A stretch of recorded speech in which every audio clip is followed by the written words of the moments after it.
Welcome. It's time for the further adventures of Indiana Jones. I could have been your greatest adventure. No, Franklin, no! Pack your bag, grab your passport, and prepare to go globetrotting with Marvel Comics' classic four-color adventures of Indiana Jones. Indiana Jones. So what are you supposed to be, a lion tamer? I'm a tenured professor of archaeology. That's gonna be a big help. I'm here now. What do you want to talk about? Welcome once again, IndyCast listeners, to the further adventures of Indiana Jones. I'm Joe Stuber, and joining me, as always, is Keith Voss. Party on, Keith. Party on, Joe. How you doing? How's everything going? I'm fine. Hey, we got part 2 of our interview coming up here with Eliot Brown. We had a great time last time. Fantastic interview. A lot of great information. What'd you think about last interview, part 1, and also part 2 when we talked about it? Well, it was a lot of fun, of course. Eliot Brown's a really interesting guy, especially to get his take on what it took to bring the book to print. It's really a fascinating story. He also goes into a little bit in part 2 of our interview, a little bit about Massachusetts Brown. Yes, he does. I mean, for those who might just be joining us, Eliot was the assistant editor early on in the book, and then took over the reins as the editor for Further Adventures of Indiana Jones. And yeah, that Assistant Editors Month, talk a lot about that from the Marvel Bullpen, but Eliot actually makes a couple of cameos in the Further Adventures. One is as Massachusetts Brown, and another one we'll talk about, a little sneaky cameo that comes up. Yeah, it's pretty interesting stuff, and a lot of the listeners will probably notice, and maybe probably like it. I don't know. You got a little quiet in this one, didn't you? Yeah, a little quiet in this. I had to when we were interviewing him. We were talking to him for a long time, and we were just getting so much great information out of him, and just having a lot of laughs. But at some point, I kind of had to leave. Keith had an appointment. Keith couldn't stick around. I had to head out. So it does get a little odd, because we're kind of going through, and then all of a sudden, it's just like me talking for a while. So yeah, it's it may have made the interview better. I don't know. Who knows? Look, I've been accused of being a control freak before, but in this case, it's not my fault. It's not my fault. Oh my goodness! Keith actually did take off, so we edited things a little bit to make it seem a little bit more to make it flow a little smoother. But you do come back in at the end. Yes, I do. I had to come thanks to the magic of editing. Say my goodbyes after not being there for a while. But we think ahead for our IndyCast listeners. So yeah, you are represented there. But yeah, we've got part 2 of our interview with Eliot Brown coming up. A lot of good stuff coming up. So why don't we just head back into Club Obi-Wan and get right to it? I wonder if Club Obi-Wan serves pie. I think they do.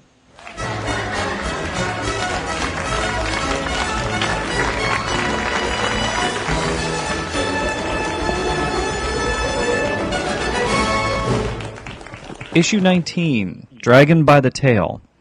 Okay. I was just looking at the sequence of books leading up to that. Dragon by the Tail. That's a Larry Lieber story, written, penciled, and inked by Larry Lieber. It was commissioned by Louise when she got the book, because it was to be a fill-in issue, to be bundled up and left in the drawer forever. Fill-in issues were the threat, the big stick you use to hustle up the creative people, because nobody wants to have their storylines interfered with. Nobody in the industry wants to sell a book out of order or interrupt the storyline. People come into the store expecting, chapter 12, and there's this thing, a fill-in in the way. Most fill-ins are hated. They're giant speed bumps, or basically, something horrible that you don't ever want to have happen. And what happened was, I'd given some stuff. I'd given a story to Luke McDonnell, and I'd given him his second one. The first one was printed, which I believe was 18, and I could be way off. I just looked at these, a day ago, and I may be forgetting. The book before, I think, was a Luke McDonnell story, penciled by Luke McDonnell, and he comes to me, and so I give him the second one. I fed him the stories as they came in, and I gave him the second one. He took it away.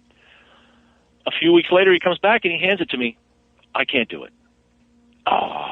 this is death. This is horrible. I remember at the time my jaw literally dropped, and I couldn't say anything. I think I might have said thanks and run away because I was in a state of shock. Because when you lose 3 or 4 weeks out of a schedule like that, Oh my God, you're dead. Yeah. You're gone. You're out of there. And so that was it. I'm chasing my tail. I go in. I tell everybody. They said, well, you got to use the fill-in. Oh, you got to use the fill-in. All right, so I used the fill-in. The fill-in was this cockamamie story about finding a dragon in the middle of China. I haven't read it to this day. I didn't read it at the time. I may have gone over it, but the book was finished. The book was lettered, colored. Everything was done except an introductory page to tie it to the previous storyline. Now, what you may not have spotted. Who would have put that thing together? Who would have put that splash page Wait, together? what was that guy's name that penciled page 1 of Dragon by the Tail? What was that guy's name again? I penciled it, but Jack Abel inked it, made it sing. I couldn't pencil worth a damn. I might be able to tell a story, but that's all I wanted to do, is just to get up some kind of bumper to help out. Because otherwise there's this crazy story in the middle of nowhere. It's like, the untold tales of the further adventures of Indiana Jones. And the dragon had the unfortunate similarity to Fing Fang Foom. Fing Fang Foom was a character which achieved some notoriety in Marvel Age, which was the Marvel's house organ of self-promotion and little interviews and an extended soapbox and bullpen bulletins. They went crazy over Fing Fang Foom, which was this funny-looking dragon. It was one of the monster books from the 50s, the late 50s. It had been reprinted. One of the guys on staff who was in charge of reprints championed this. There was a mask, a cutout mask of Fing Fang Foom that they sold in the stores. It was a piece of cardboard with 2 holes and a rubber band through it, and it sold like crazy. Well, we asked you earlier if the man in the mask was Abner. Was the dragon in Dragon by the Tail Fing Fang Foom? Little too fanciful. No, it wasn't. Had to ask. Just had to ask. Yeah, well, very thorough. leave no stone unturned. Can you look back on the issue at all fondly, or does it just that not? one? No. It was. Larry Lieber. Larry is one of the sweetest guys you'll ever meet. Stan Lee's brother. Lieber. I don't think anybody in this day and age, anybody who doesn't know that Stan Lee's real name is Lieber, is living under their own rocks. Larry Lieber was Stan's brother, his little brother. Might be surprised. Well, now everybody does know. And Larry was a solid storyteller. And not a bad penciler, just a little of a different generation is the best way to put it. Good. The written part of his stories were good, and the plots, the storytelling action was good. He had, I forget who inked that book. It may have been Vince Colletta, and it just sat in the drawer for years. It was Vince Colletta. Yeah, Vince Colletta. There you go. Yeah. And that was early Vince. Page 1 was credited to a Jack Abel. Oh yeah, because Jack was sitting in the bullpen. Jack Abel was a fine old inker who had been around for the previous 2 decades. He was most famous for doing Iron Man and things like that. He had a stroke, and in one of the greater acts of generosity and compassion, Shooter made a position for him on staff as a proofreader. Jack's mind was fine. His right hand was weak. But Shooter had tried to encourage him to pencil and to get stronger and to come back and to ink if he felt he could. And this was the kind of job that was perfect for Jack Abel. It was 1 page. It was doable. It was me penciling. It was very simple. He could do whatever he wanted, basically, on top of it. And Jack, he just sat there and inked it. It was a joy to see a guy like Jack Abel at work again. To watch him at all, whether he was healthy or infirm, was wonderful. He'd been in the bullpen years ago when he was healthy, and wonderful to see. So it sounds like Dragon by the Tail wasn't your well, it was an interlude finest at moments, best. but what do you feel was your greatest accomplishment on the book? I still think involving Herb Trimpe.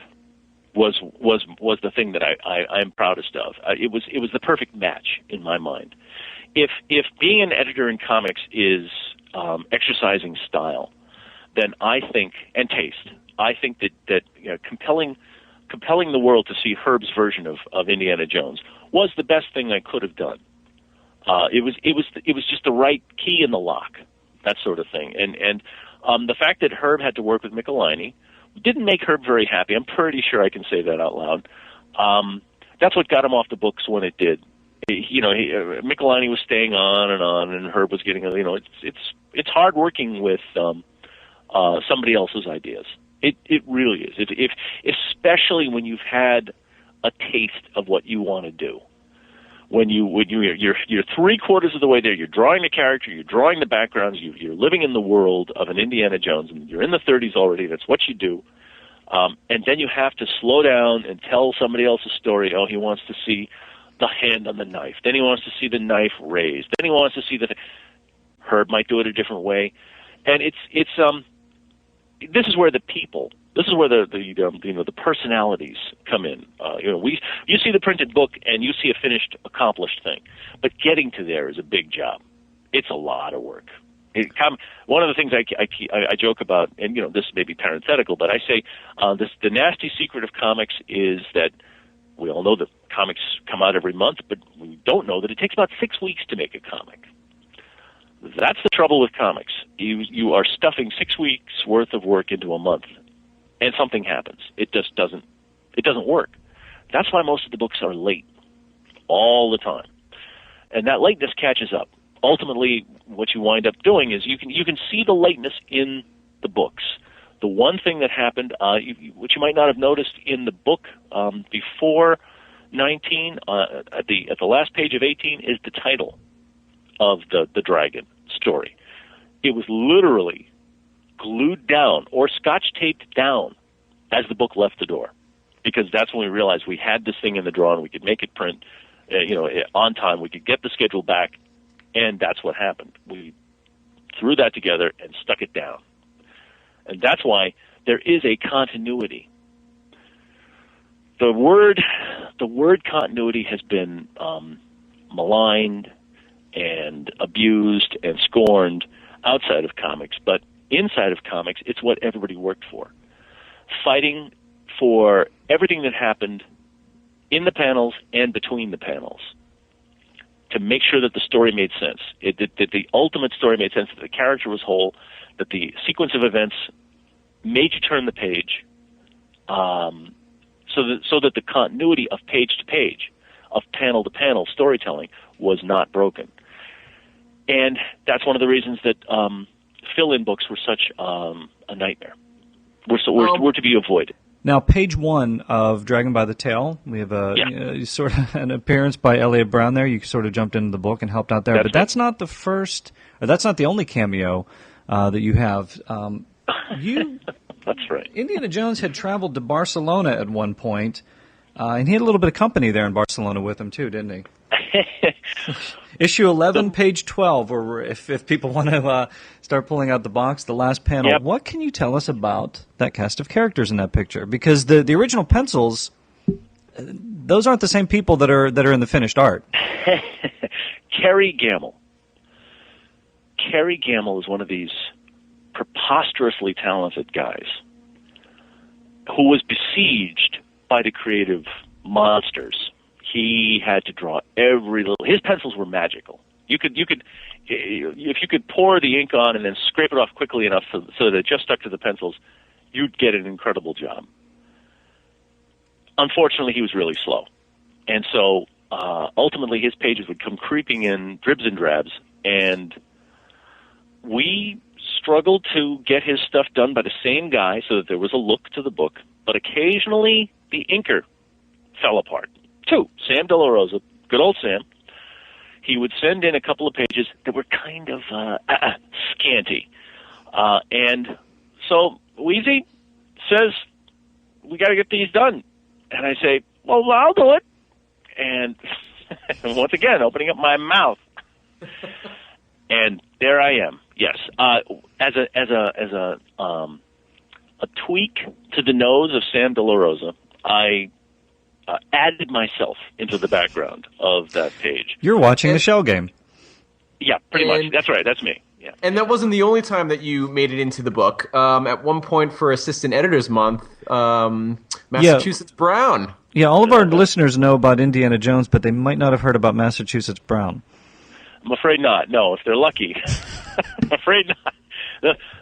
Yes, Massachusetts Brown. Assistant Editors Month was one of those crazy ideas where Shooter was organizing this massive editorial trip. All the editors were going to go to the San Diego Con and the Chicago Con and fly around the country and spend a huge amount of corporate money enjoying themselves. And we were going to stick it out in the oven. The assistants were going to stay behind and turn the wheel of pain and horsewhip the other guys to get the books done. And I spoke up at one point and I said, well, this will be like the inmates running the prison.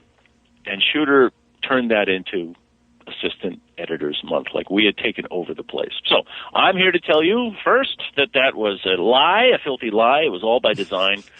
We never took over. Everything was done before we left, except me. I was in the office with.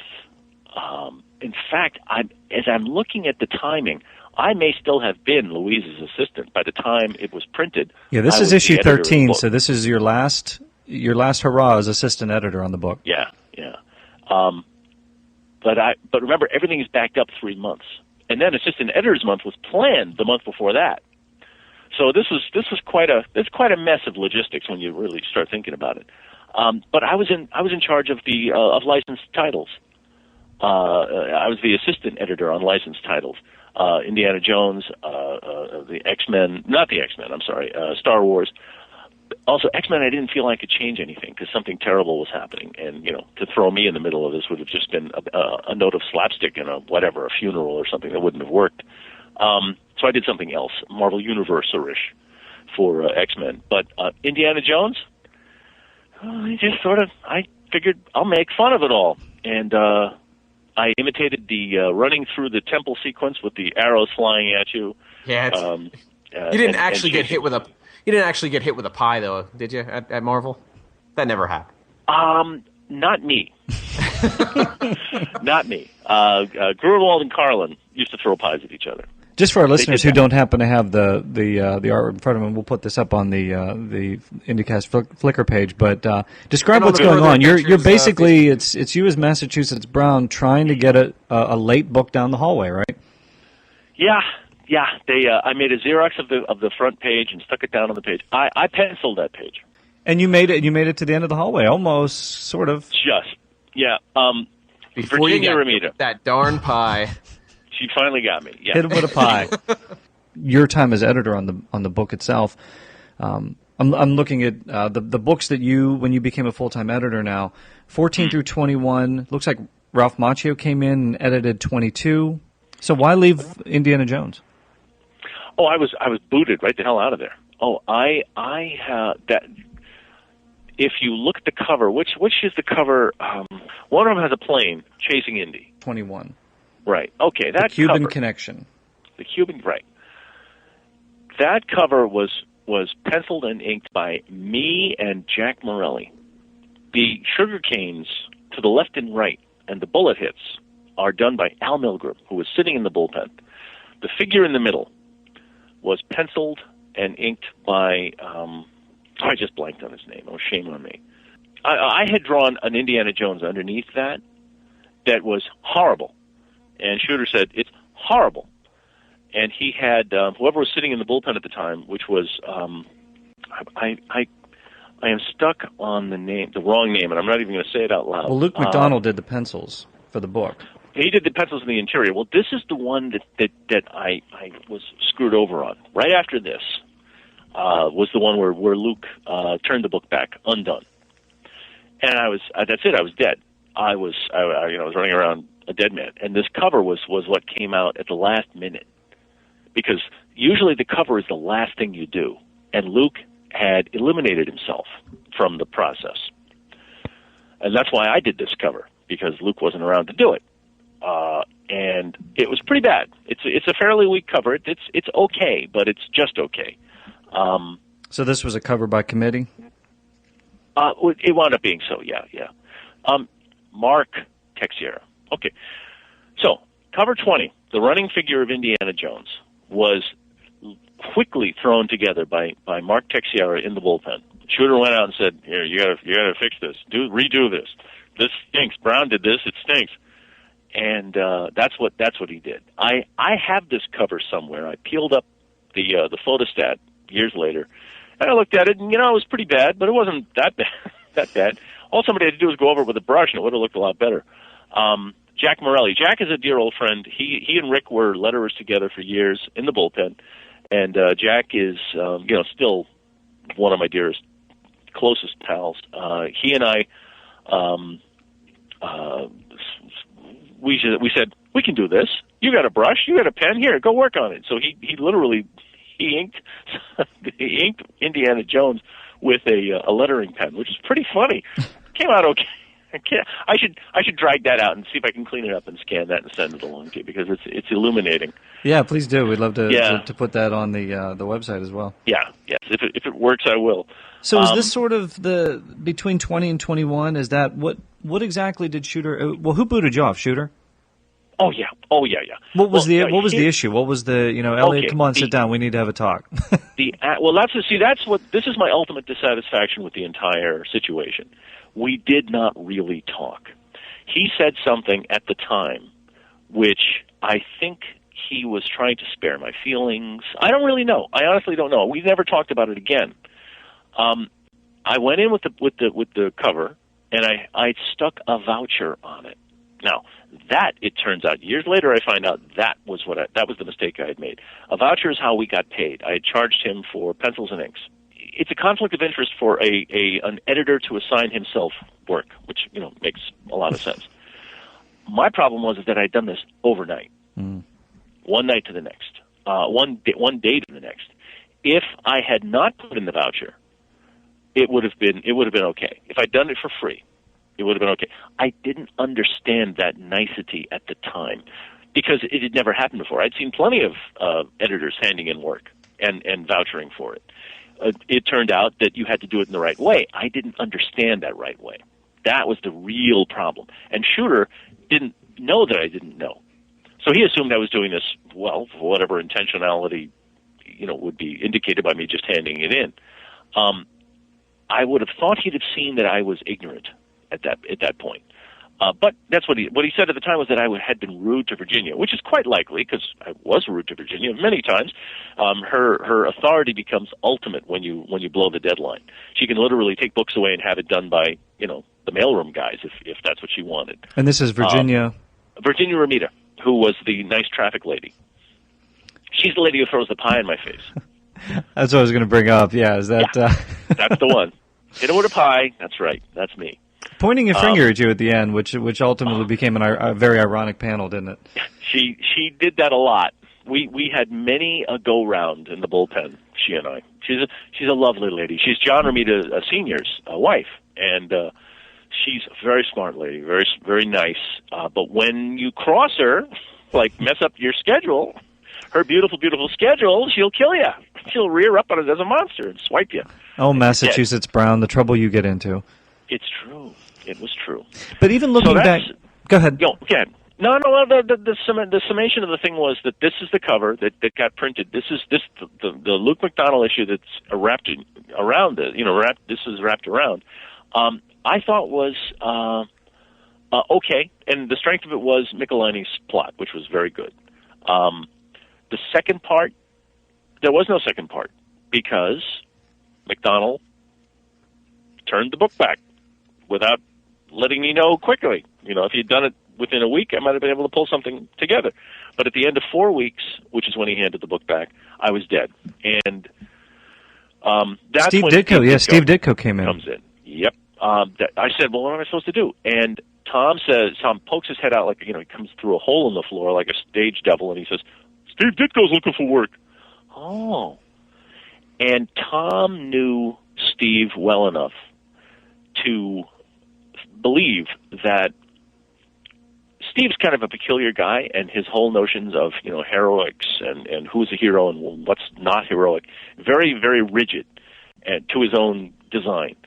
And Tom knew that Steve would work with Indiana Jones, and so with an Indiana Jones character, and that's what he did. And he, I believe it was a 1-minute phone call. Yeah, Mr. Ditko, love your work. I have a book for you. Are you interested? And it's Indiana Jones, the Adventurer. And he says, yeah. What's the deadline? And I gave him a bad deadline. It was, needed to be done quickly. I gave him, I think, a week or 2 weeks. And the point was, and I said, "When can we have the page? Can you feed us the pages? Can we have bits and pieces of them so we can get the inking going?" And he said, "Sure." And that was it. I mean, my brush with Steve Ditko. There's more to my time with Steve Ditko, but not much. Not much. I was going to say that was basically the book that, from what you're telling us, that was sort of the last book that you had edited officially. That's the one. Yeah. What was your take? Did you have a chance to read the rest of the series? Did you have a chance to review Ditko's work? Because that's sort of the knock a little bit, is that the art kind of looks rushed and it's not as legendary as you would think from Ditko. But again, getting the background, what are your thoughts on the rest of the series? I stopped. I had plenty of other things to do. We had just wrapped up on Marvel Universe. I was getting married. I had special projects. I took over the whole special projects department. Doing special projects was anything that was not a periodical comic book. It could be a comic, or it could be a bath towel, or a backpack, or a playing card set. I mean, anything that happened. National ads. So I was in charge of that for the next few years, and I was just as happy to be away from it, from Indiana Jones. I was not happy with my time on Indiana Jones. I thought the character didn't suffer, which is what makes me glad. But there's something to be said for the strength of the voice of the writer, because if it ain't on the page, it ain't on the stage, and same thing goes in comics. Michelinie's voice was very confident, and I may have thought that there was a few missed touches, a few missed notes, but the thrust of the magazine and the thrust of the character continued thanks to Michelinie's voice.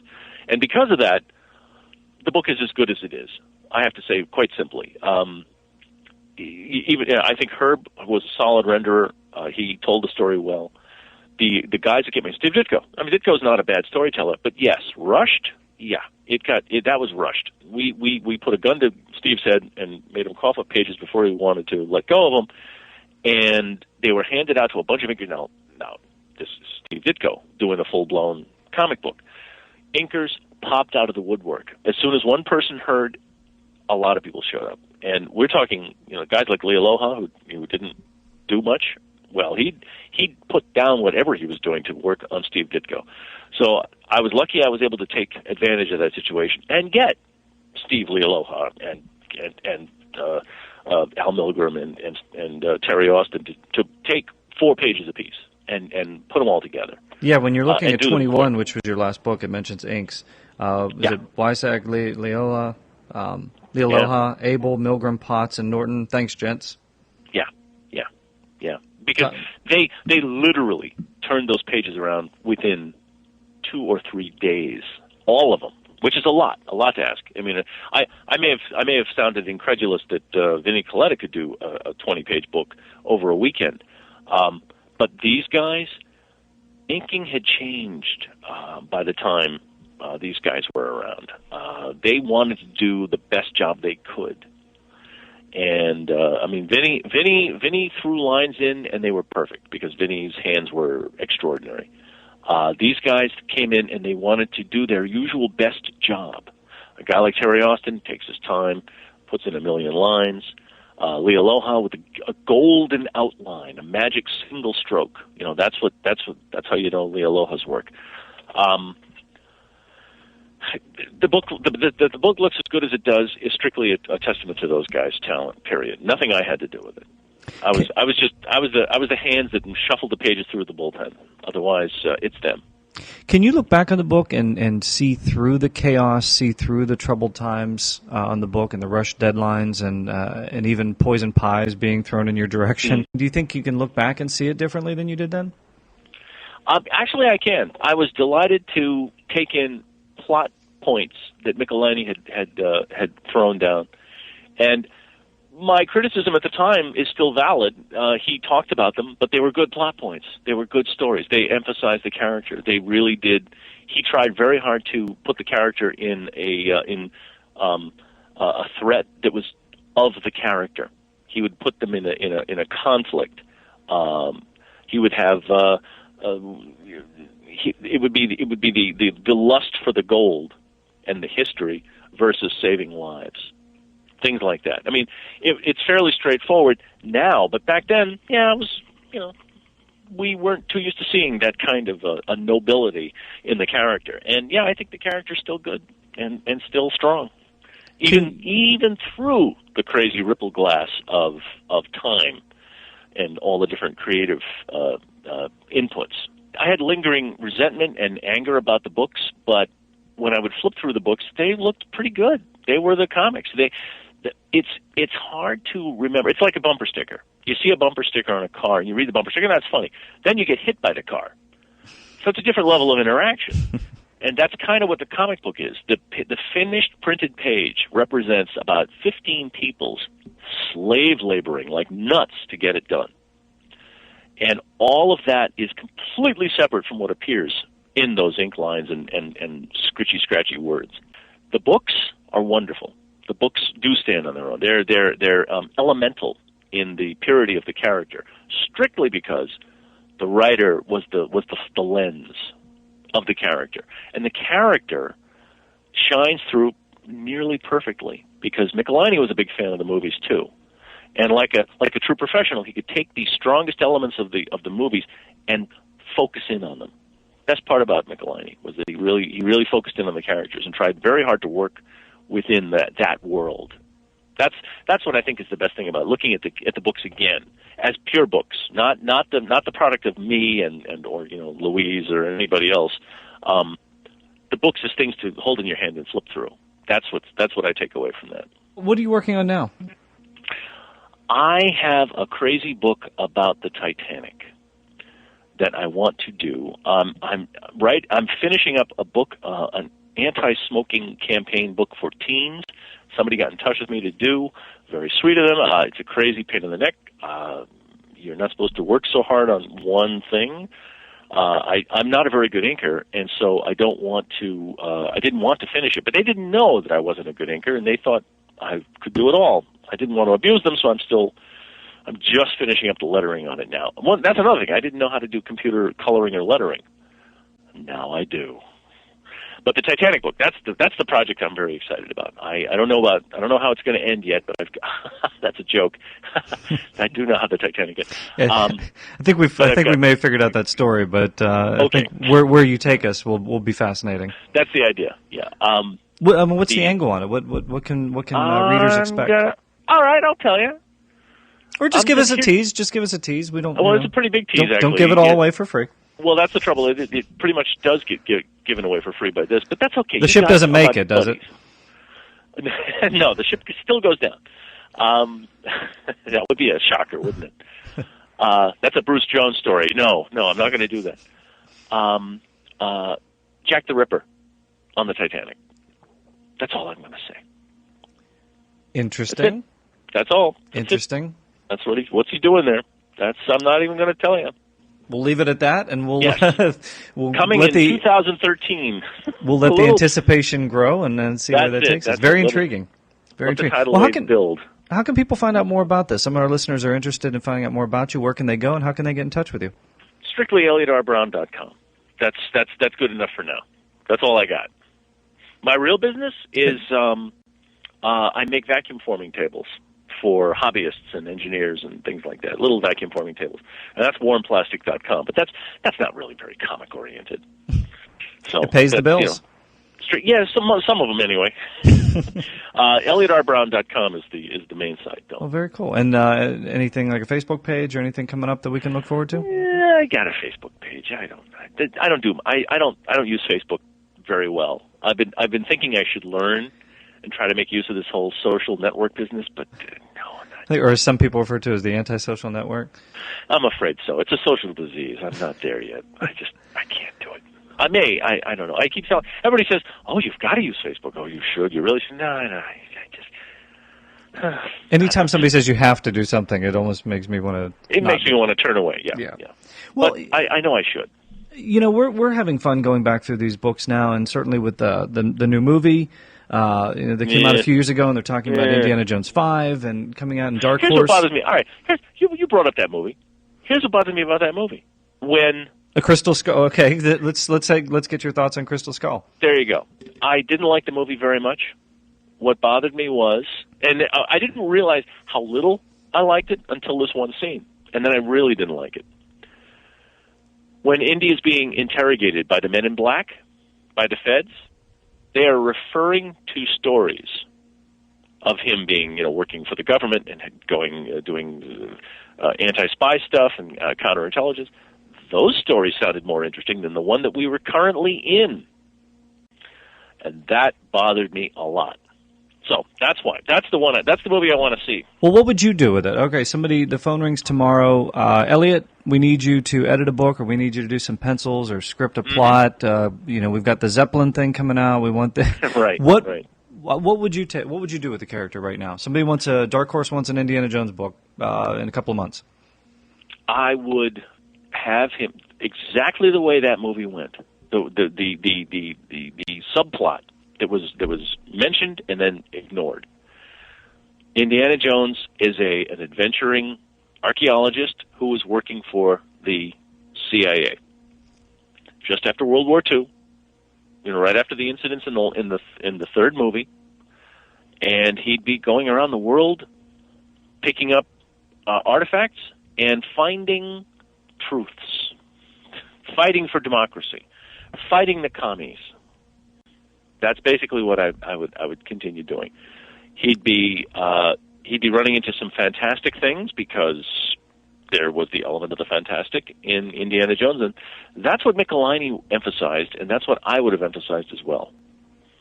That he'd be fighting the Japanese, but there'd be mysticism thrown in. He'd be fighting the Chinese, and then we'd throw in all of the Tibetan mysticism and Buddhism and Kung Fu, the works. Sounds like maybe we could get a Michelini Trimpe Brown comic coming up. I wouldn't hold my breath. I think Michelini might not be so excited about working with me again. However, Trimpe, well, he doesn't want to draw much anymore. I don't blame him. Herb's been treated rather poorly by comics in the last decade. He went off to be a teacher for a while, and I think he's doing. Right now, he's making a pretty good living doing page recreations and cover recreations, which is a big deal. But Herb's still, he's a neighbor. He's around here somewhere, and he's a great guy. Well, with the interest in Indiana Jones sort of coming back up again, we had the Dark Horse reprints in 2008. So these books all came to another generation now. Everyone's looking at these things. People are getting excited about Indiana Jones again. What do you want to say, looking back now, to people like me, people like myself and Keith who grew up with these books, and also to this new generation of Indiana Jones fans who are reading these books for the first time? The first movie sort of said it all. In not so much in words as in actions. Sort of be careful about what you perceive. Be careful what you see. Indiana Jones is an academic first and a two-fisted adventurer second. We got introduced to the two-fisted adventurer first and then learned he was an academic second. And that, I think, is an interesting way of unfolding the story. It's not as we all perceive it. And I would have hoped that would have had the message that being smart is really cool. But also, it turns out, having a good right hook is pretty cool, too. So that's what I want everybody to take away from this. Is it exciting for you now to look back and see the renewed interest in these books? I'm amazed. Excited isn't quite the word. Shocked and stunned is more like it. But, yeah, I mean, the truth is the books are still worthy. The books are still good books. They're good stories. It's all in there. There's romance, there's adventure, there's unusual locales, there's strange characters, evil guys, good guys. It's a good mix. It's still there. It's a good stew. And then there's Indy at the center. So, and he stands as a perfect hero character, conflicted, a man, but also a scientist and a researcher and passionate archaeologist, and that's a great mix. Well, Mr. Brown, we appreciate you joining us on the IndyCast today. Great background on the history of Further Adventures. We appreciate your insight. Thanks so much for sharing everything with us. Oh, and you're welcome. We're gonna keep you on collaborating with us on a radio drama. How about that? I'm into it. Sure. Sounds good. Yeah. Excellent. Thanks so much for joining us. My pleasure, guys. Good luck with this, with the forum and the site and everything else. The podcast sounds great. We appreciate it. Thanks a lot. Well, there you have it, IndyCast listeners. Our in-depth interview with Further Adventures editor Eliot Brown. Keith, great job. Fing Fang Foom. Fing Fang Foom. Fang Foom. It was not Fing Fang Foom. Yeah, it looked like him though. But the might of Fin Fang Foom will prevail. It did. It's funny how some of those ideas just sort of resurface from time to time. But yeah, I mean, by Eliot's mention, he said that was his greatest failure in the book. You see, by having to default to the fill-in issue.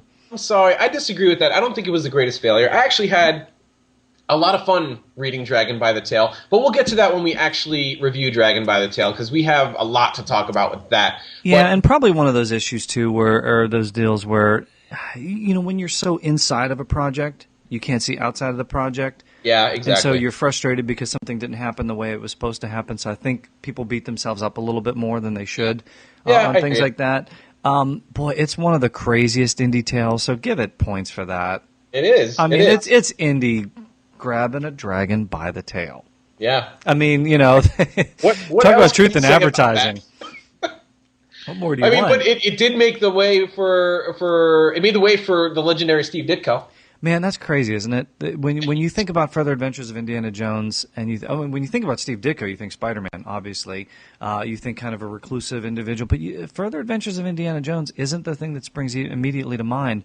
That's right. Man, did he have a good run on it. And, again, those deadlines, the pressure that was under, hey, we need this turned around by here. It's going to make me look at those books with a more forgiving eye.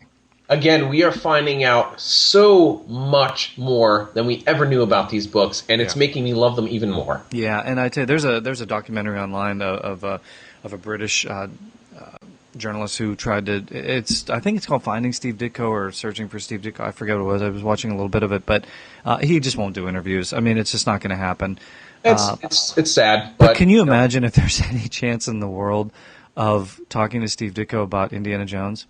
Well, if he'll talk to anybody, he'll talk to us. Sure, why not? Let's think that. We're going to try anyway for the listeners out there. We know they'll appreciate it. Let's think that, too. And, of course, Massachusetts Brown, that was crazy. That was pretty cool With stuff. a pie. Hit him with a pie. Yeah, it was a lot of fun to read. I mean, you know, it's just a lot of fun to read. And Eliot popping up in Barcelona. Yeah, exactly. You know, we're going to put those pictures up on the IndyCast Flickr page. If you don't have the issues, well, first of all, go get them. At this point, what are you waiting for? Go get the single issues.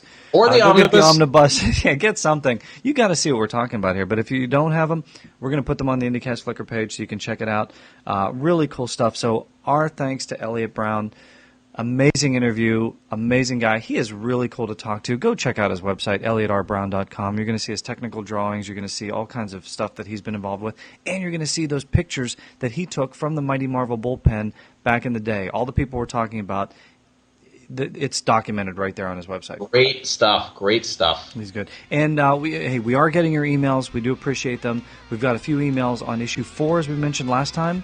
But we want to sort of stockpile those a little bit and talk about those when we review the actual issue. Get those emails in. Keith, where can they send them? You can send them to thefurtheradventures@gmail.com, and don't forget to check us out on our Facebook page at The Further Adventures of Indiana Jones. Got lots of cool stuff on there, guys. We're posting all kinds of pictures and artwork and all kinds of stuff. Come visit us. Come say hello. We'll see you there, and we'll catch everybody next time on The Further Adventures of Indiana Jones.